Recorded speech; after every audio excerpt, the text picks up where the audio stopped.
মাদারীপুরের শিবচরে তারেক রহমানের রাষ্ট্র কাঠামো মেরামতের ৩১ দফা লিফলেট বিতরণকালে জয় বাংলা স্লোগান দিয়ে বিএনপি ও সহযোগী সংগঠনের নেতাকর্মীদের ওপর আওয়ামী লীগের লোকজন হামলা করেছে বলে অভিযোগ উঠেছে।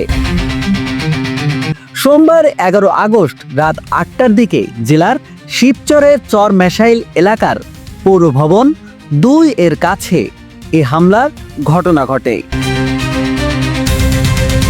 স্থানীয় লোকজন ও হামলায় আহতরা জানান, সোমবার সন্ধ্যার দিকে মাদারীপুর ১ আসনের মনোনয়ন প্রত্যাশী বিএনপি নেতা সাজ্জাদ হোসেন লাবলু সিদ্দিকী সমর্থিত বিএনপি ও সহযোগী সংগঠনের নেতাকর্মীরা তারেক রহমানের ৩১ দফার লিফলেট বিতরণ করতে বের হয়।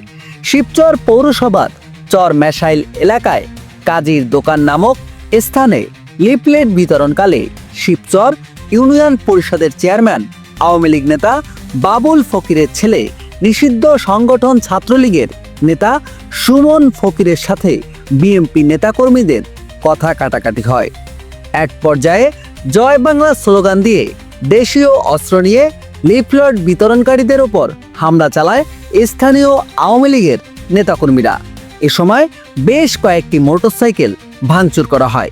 আহত হয় অন্তত ২০ জন। আহতদের উদ্ধার করে শিবচর উপজেলা স্বাস্থ্য কমপ্লেক্সে ভর্তি করা হয়েছে।